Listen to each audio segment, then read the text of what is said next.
Here's your Uncle Padrino again, and here's another new movie review. And man, I was waiting for this. I mean, this was the most anticipated movie for me personally for this year. All of the movies that came out before this, earlier this year, and all of the movies that'll be coming out after this, later this year, are basically, in all honesty, low tier to mid tier at best. This one was top tier for me. I was so hyped for this movie. I was anticipating it. I was excited for it. Glad I got to see it, and I can't wait to talk about it. All right. Before we started, this is the shirt that I'm wearing for this review, and I've just now noticed there's no Logan nipples on it. That's weird. But anyway, one thing that I need to bring up. All right. This. It's a notepad. I took notes on it. All right. And I took notes on it, not during the movie, obviously, of course, but after I came home and digested the movie, I wrote down a lot of the things that I want to say about this movie, that all the thoughts that I had about this movie. Normally, when I do these reviews, everything's coming off the top of my head and what I thought, how I felt when I came out of the movie theater, okay? But this time, I had so much to say that I had to write it all down, okay? The only time I've ever used a notepad in any of my reviews, I think, was Black Panther Wakanda Forever, and that was because I had so much to say about it. All right, so it's the same case here. So if you see this on screen at any point in time, or if I'm looking down or anything like that, please forgive me. I'm not trying to be disrespectful. I do try to keep eye contact with the audience, or AKA in my case, the camera. And so, but I want everything to be authentic when I do reviews, okay? So, all right, there's one thing we need to talk about before we go into the movie, all right? People always ask, I used to always think that the X-Men were a metaphor for the Civil Rights Movement, because the Civil Rights movement happened during the 60s, and that's when the X-Men were created. So the question that Stan Lee would get often was, did you create the X-Men as a response to the Civil Rights Movement? And he says, no. I created the X-Men because I was lazy. I had a hard time coming up with new characters and new heroes and how they got their powers and what kind of powers they had. I simply said they were born with it. That's it. Xavier is not a stand-in for MLK. Eric Magneto is not a stand-in for Malcolm X. All right? And the thing is, that last part I said on my own. Stan Lee didn't say that. But the thing is, you can look it up. Stan Lee has said this constantly. You can go to YouTube and look this stuff up, okay? So get the thought out of your mind that the X-Men are stand-in for racial equality, or for LGBTQIA plus rights, or for gender rights, or anything like that. The whole idea about the X-Men is that no one knows who will be a mutant until they hit puberty. That's the key linkage right there. Just as I've said with Inside Out 1 and Inside Out 2, and with Turning Red, puberty is a common thing, is a commonality. Everyone can relate to it. It's a universal commonality, okay? Everybody goes through it, male or female, no matter what. Some of them go through it a lot sooner, some of them go through it a lot later. Some of them have different experiences with it, but they all go through it, okay? And I remember what it's like to be a kid, a tween, and a teen. If you remember what it's like to be any of those, you remember how hard it was to be accepted. And that's what the X-Men is also about, acceptance. It was hard to be accepted. It was hard to fit in. You were always ostracized. You were either ostracized and an outcast. You were a loser. You were picked on. You were bullied. You had all of these issues, especially when you're a teen and you're trying to fit in, especially, again, when you're a teen. So that's what was the driving force about the X-Men. That was the commonality, which is why the X-Men characters were technically teenagers when they first started out. They weren't adults. So that's the relatability to the X-Men and the real world. And I say this about Wonder Woman as well. Feminism adopted Wonder Woman. If you adopted Wonder Woman as their mascot, in a sense, and if you're a feminist, and I mean, even if it doesn't matter what kind of feminist you are, if you're a hardcore feminist or just a feminist in general, you would not want Wonder Woman to be an icon for feminism, because if you really look back at the guy who created Wonder Woman, Charles Moulton, I think that's his name, if you really go back and look to him and look at he and his wife, and you saw what they were doing, and especially if you saw what Wonder Woman, what her strengths and her weaknesses were, you would not want Wonder Woman as your mascot for feminism. That's just me, okay? Look them up. You don't have to believe me if you don't want to. So, the reason I'm bringing this up is because we have to talk about these two here, okay? And their powers and abilities, all right? Now, Logan, his powers are not, his mutant power is not his claws, although a lot of people like to think that it is and whatnot. It's not. It's his healing factor, if you haven't figured it out by now. And he can heal from any physical wound possible, all right? But the thing is, he also, because of his healing factor, he has a hyperimmune system, okay? And that keeps him from getting sick. He's immune to toxins and poisons and viruses and diseases and bacteria, all kinds of things, okay? So when you saw it in the trailers, so when he gets drunk, he honestly can't get drunk. When he drinks alcohol, he can't get drunk. So when you saw it in the trailers where Deadpool made a joke about him unable to unsheath his claws because he was drunk, that's not true. That's wrong. He can do that. He doesn't get drunk. He used to smoke stogies too, cigars, way back when I was growing up, and he wouldn't get lung cancer or anything like that because, again, his feeling factor. Now, I made a joke during the beer bug pandemic and during the lockdowns that Logan needs to be exposed to the virus because his body will be able to create an antibody for it, and we can all go outside again and start working again and hanging out with people again. Because even if he's exposed to a virus or a disease or a bacteria that he's never been exposed to before, that's not even out there or that's alien or whatnot, his body, it will create out of the blue antibodies to take care of it and kill the virus off, okay? So that's what I'm explaining that part of the joke that was in that trailer because it bothered me personally, okay? Now, as far as Wade goes, Wade, in the first Deadpool, they messed him up, all right?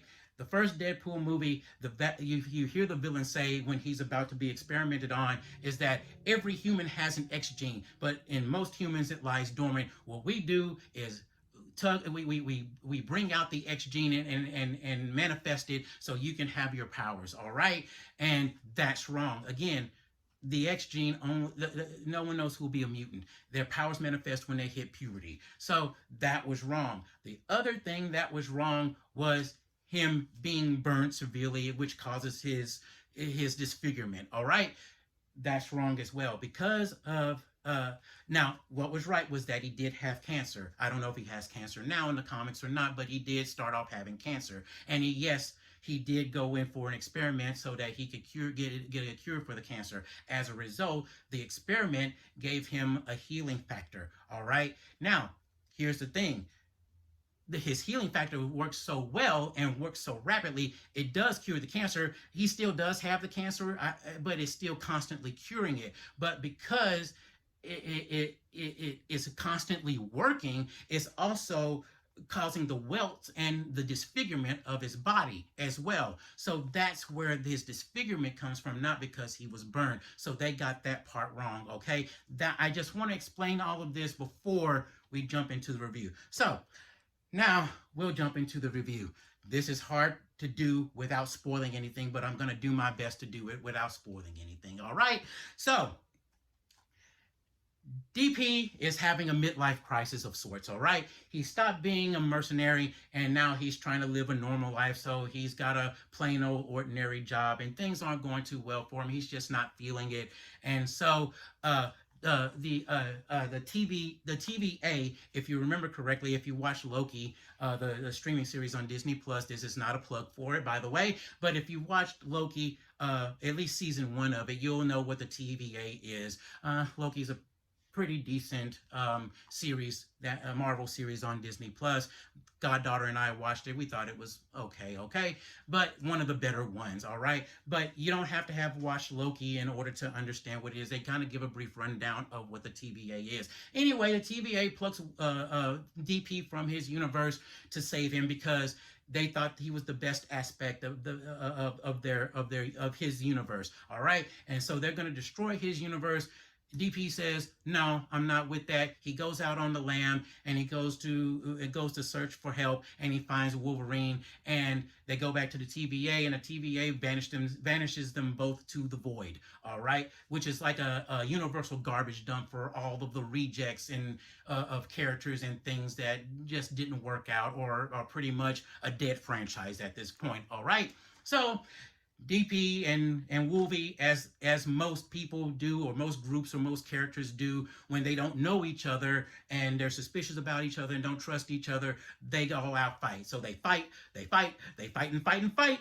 The Wolvie and Deadpool show, boom, boom, boom. So after they fight a little bit, they find out that there's a bigger threat, so they decide to team up, reluctantly anyway, as far as Logan goes, to take on the main villain in this movie. And then that's basically the long and short of it. All right, the usual stuff happens, and as you would expect through most superhero movies. All right, so the story, as far as I'm concerned, is good. It really is. It has a lot of emotion and a lot of heart to it. Yes, there's a lot of cussing and there's a lot of over-the-top violence, and that may turn people away. I understand that, okay? But there is a lot of heart beneath all of the layers, okay? I mean, very emotional, and this is the thing. This is a buddy movie, all right? A buddy journey traveling movie where you discuss self-discovery. You know, you find out more about yourself, and you find out more about the other character, and you realize that you both aren't completely different after all. Okay, so I mean, yeah, there's some differences. You know, obviously, you have you have Logan, who's a straight man, and you have Deadpool, who's a wild card. So you know, it's obvious that they have to get along in order for the greater good. Okay, so when it comes right down to those two, you know, I like Wolverine because he's one of my favorite comic book characters in general. He's like in my top 5. Deadpool is like in my top 10. Okay, but one of the things about Wolverine is that I like about him is that I think of him, I look at him as a tortured soul. I mean, he really has this animalistic instinct that he doesn't want to unleash, because he doesn't want everybody else to see him the same way that he sees himself, as a beastly killer, as an animal that kills, basically. And he fights hard to try to keep that from happening to him, and from letting loose the beast that's within him in most cases, okay? In a sense, like the Hulk, in a sense, all right? But the other thing is that there's no peace for him. I know that's kind of a bad thing to say, but I can kind of relate to it in a sense, because he has no peace. There's someone who's always wanting to use him, or someone who always wants to destroy him. And so he can't get a break. He's almost like, in a sense, almost like a Charlie Brown in a sense, okay? The third thing is that he takes it to the bad guys the same way the bad guys bring it to him. You want to hurt me, I'm going to hurt you. If you want to kill me, I'm going to kill you first. And so that's what I really like about him. Deadpool, in a sense, is very much similar. The only thing is that he hides everything with jokes. He uses humor very much. And the thing is, he really does do good with what he has, and with other people. If you've read any of his comics in the past, I mean, he's helped kids, he's helped teens, he's helped people,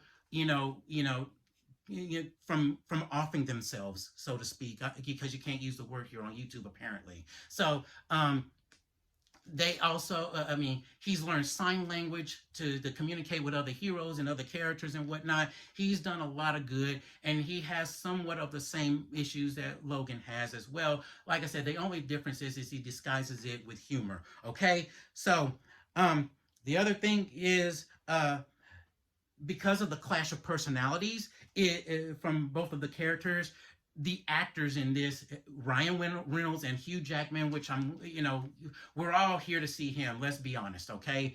we're all there to see him. But because they have such a great chemistry together, man, what makes a great movie, in my opinion, is when people, when you can tell that the cast was having fun. You can tell that they got along with each other extremely well. They were down to earth. They're grounded. They're joking and having fun doing this, and it comes across. It really does come across in the movie, and it comes across here too. Man, Reynolds and Jackman. I mean, and man, there's a reason.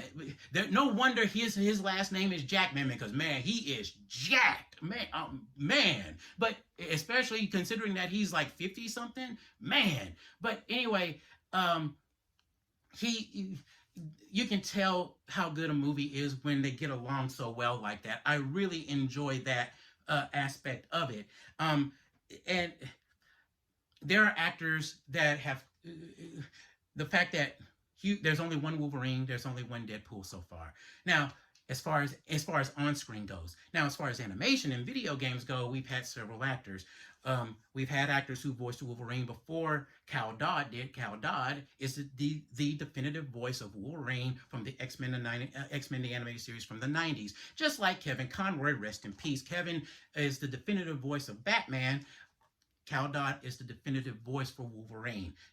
Scott McNeil was the voice of Wolverine in X-Men Evolution, but I think there's only one other person who comes close to Cal Dodd, and that, as far as performance as Wolverine goes, and as far as voice actors go, and that's Steve Blum, voice actor Steve Blum. He's played Wolverine for several years now. He's very good. I think he's only second best to Cal Dodd. Okay, now as far as Deadpool goes, there's only been a handful of voice actors who did Deadpool's voice. John Kassir, who was the voice of you may know him as the voice of the Crypt Keeper in Tales of the Crypt. But he did Deadpool, and I think in one of the Marvel Alliances game, either 1, 2, or 3. I can't remember which one. But then there's Nolan North. And then there's Will Friedle. Will Friedle, you know him as the older brother, Corey's older brother in Boy Meets World, and you know him as the voice of Terry McGinnis, Batman Beyond, and you know him as the voice of Ron Stoppable in Kim Possible. And he did Deadpool in an episode of Ultimate Spider-Man, okay? But Nolan North is the definitive voice of Wolverine, of Deadpool. He He's a great improviser from my understanding. And if you don't know Nolan North, he is the mocap actor and the voice actor for Nathan Drake from the Uncharted series. He's the voice of Superboy in the cartoon Young Justice. And he's done several other voices for lots of other shows as well. But he's the definitive voice for Deadpool. And when I say he's a great improviser, there's this direct-to-DVD movie called Hulk Versus, okay? And there's two separate movies, basically. It's Hulk versus Wolverine and Hulk versus Thor. That's where we hear Steve Blum voicing Wolverine for the first time. That's where we also hear Nolan North versus Deadpool for the first time. And from my understanding, he's a great improviser because he improv a lot of the dialogue in that movie. Now, if you play the Deadpool video game, which is rated M for mature, you'll hear Nolan North, and it's great. The humor is great in that. If you play Marvel vs. Capcom 3 and Ultimate Marvel vs. Capcom 3, you'll hear him in that. If you play Spider-Man Shattered Dimensions, he's Deadpool in that as well. He does a great job. So, I mean, those are the best characters, guys to do the voice for Wolverine and Deadpool, and these two are the best actors. There's no replacing them, either of them. All right. So, the other thing is, the main villain in this is great. They are great in this movie. All right. It's not this. They are evil because they want to be evil. Not this. I'm misunderstood. Oh my God. Oh, and all that sort of stuff. Feel sorry for me. I'm going to change your mind about how and why I do what I do. No. She's evil because she's evil, okay? And I probably gave a little bit of something away there. Sorry, I apologize. But she's an X-Men villain, and kind of a low-tier X-Men villain. I mean, I think that she has a little bit of a following, but I don't think a lot of people like her. You have some people that like her, and most people don't, though. All right. And the other thing is, there are jokes. tons of jokes and tons of Easter eggs. There are times where you're going to be laughing in this movie and you are going to miss the next joke or the next scene or whatever. I mean, there are times when I'm just laughing, and an audience in the theater that I was with, I mean, we kept laughing and we just missed that next joke, or we missed something in the background there. Like I said, tons of Easter eggs. The last time I was in a movie like this that was this much fun with laughter and Easter eggs planted all over the place, like I said, background, verbal or physical, the last time was the Simpsons movie. And I really had to think about that. That's over 10 years old now. I watched the Simpsons movie while it was in theater, I think 3, maybe 4 times. I can't remember exactly, but I know I saw it at least 3 times. With this, I'm going to have to watch it again. I may not watch it 3 times, but I'm going to have to watch it again to make sure I catch everything in case I missed something. All right. If you watched it already, I'm sure you missed something too. If you haven't watched it already, you'll still miss something. All right. So, that's a great thing for me, in my honest opinion. I can truly appreciate that. The next thing are the cameos. All right. And a lot of the cameos are background cameos. Okay. But there are some cameos that they're not just cameos, they play a part in the movie. They're characters in the movie, okay? And man, they are some good cameos. I mean, the way they played this out was excellent, all right?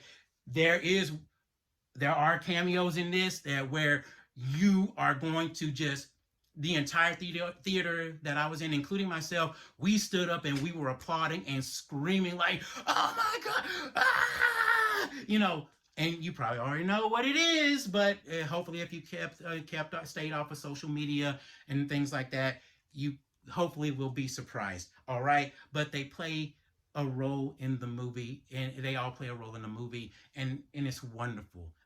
They really thought this through quite a bit, okay? Now, here's the negatives, okay? The story, it can be all over the place, okay? That's a problem. That's a lighter issue, in all honesty, though. That's the most insignificant part about this movie, is that the story is all over the place. I mean, it's something that you can get used to. It's not a big deal, but it may cause some attention. It may bring some attention to you if you're kind of like going, what the heck, kind of in a sense, okay?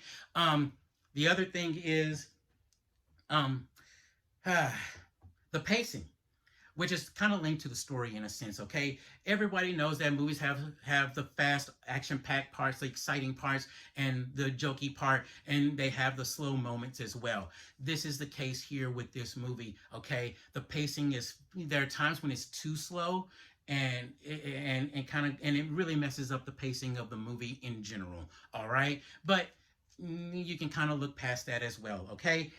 The other thing, the jokes and the Easter eggs, all right? They're gonna fly over a lot of people's heads, all right? Now, the reason being is because if you haven't been keeping track of all of the Marvel movies, the past Marvel movies, if you haven't been keeping, let's say all of the Marvel movies from the past 10 years, okay? If you haven't been keeping, well, all of the Marvel movies, yeah, let's say from the past 20 years, okay? Yeah, no, I'm sorry, 10 years, yes, from the past 10 years, all right? If you haven't been keeping track of comic books, if you're not a comic book geek, and you haven't been keeping track with a lot of the political crap that's been going on with a lot of the movie studios and whatnot, a lot of these jokes are going to fly over your head. Now, that doesn't make the movie less entertaining, okay? But you'll miss a lot of the jokes, okay? And here's the thing. Here's what I've told people who've asked me about the movie so far. Even perfect strangers, mind you, have asked me about this. The more you know, the more you'll laugh, all right? It's as simple as that. The more knowledge that you have, the more laughs you'll get out of this movie, all right? And there isn't anything wrong with that in my personal opinion, okay? And the reason I say that is because if you're with a group of people, whether they're friends or family or even coworkers, and they're talking about a particular point in time, a particular event that happened at a particular point in time that was so outrageously funny, and they're all laughing and you're not, and you feel left out. Why? Because you just had to be there. So with this, I think of it the same way as far as other movies as well. If you haven't been keeping up with the information, if you haven't been keeping up with the movies or the media or anything like that, and all the goings on with it, which there's nothing wrong with it, but if you haven't been keeping up with it, then you're probably not going to get a lot of the jokes that are going to be coming at you at rapid speed in this. And to an extent, it may date this movie to an extent. But if you know what happened, then during all of these particular points in times, this movie will still be entertaining even after this movie is dated. Okay, so after this movie leaves, I should say. Okay, so my rating for this: full price admission. All right, go watch this movie. Go pay full price for it. Go watch it again. You'll have to. I'm sure you'll have to if you really want to. All right, but I think the thing about this movie, at its base level, this movie is about healing. It's very emotional in that sense. As I mentioned earlier, when you peel back the layers, this movie is about healing. You have two characters who have healing factors, but they only heal their physical beings. They don't heal their mental and emotional part.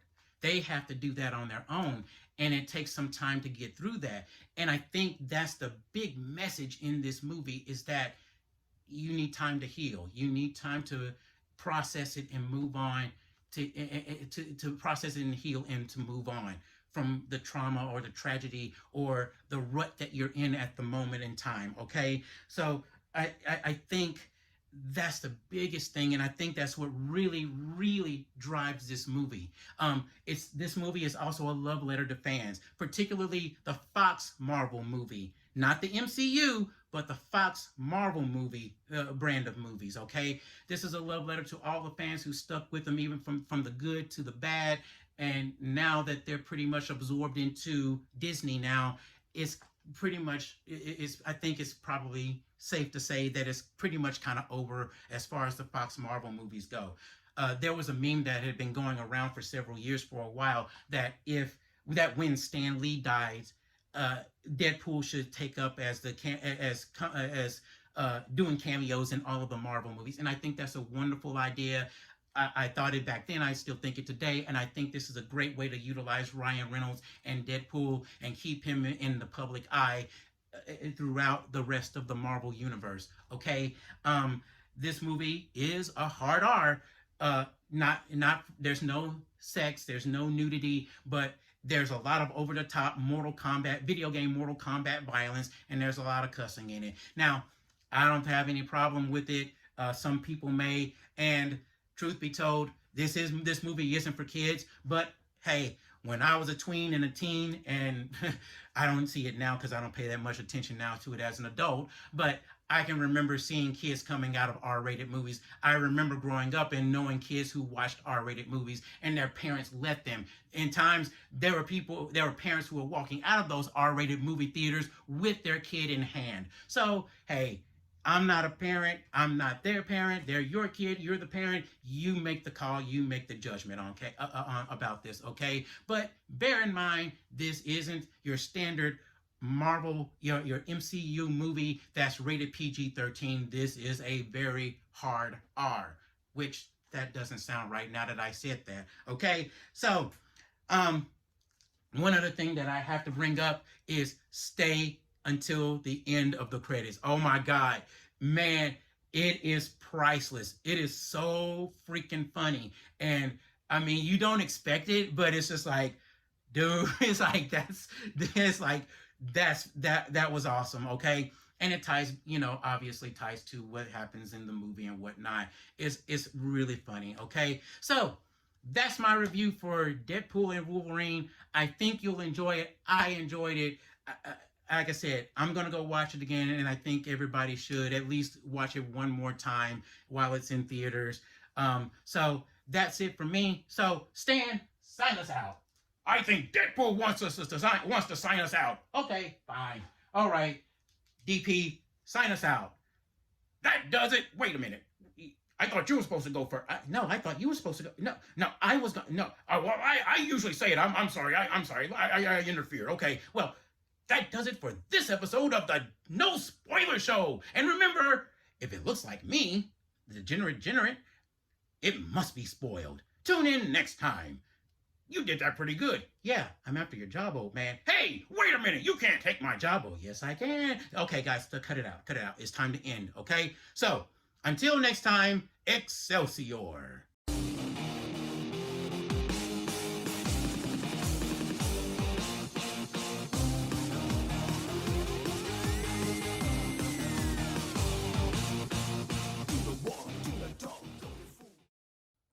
Hey, what are you still doing here? What? You thought there'd be something else here at the end, like one of those super flashy, super expensive superhero movies that lead into another movie? Well, isn't that cute? Hate to break it to you, but you're wrong! So, move along, everybody. Get along, little doggy. You don't have to go home, but you can't stay here. Adios, aloha, au revoir, sayonara, arrivederci, farewell to thee, that's all, folks. There's nothing else to see here. So, you know what you should do instead? Go watch Deadpool and Wolverine again! In fact, there aren't any more movies coming out this year after this one now. So, you should go watch it again and again and again and again and again and again and again. Hey, where do you think you're going? Get back here right now. Don't you fade out on me. I can do this all day, you know. Now, where was I? Oh, yeah. Again and again and again and again. I'm still here. Again and again and again. I need the money.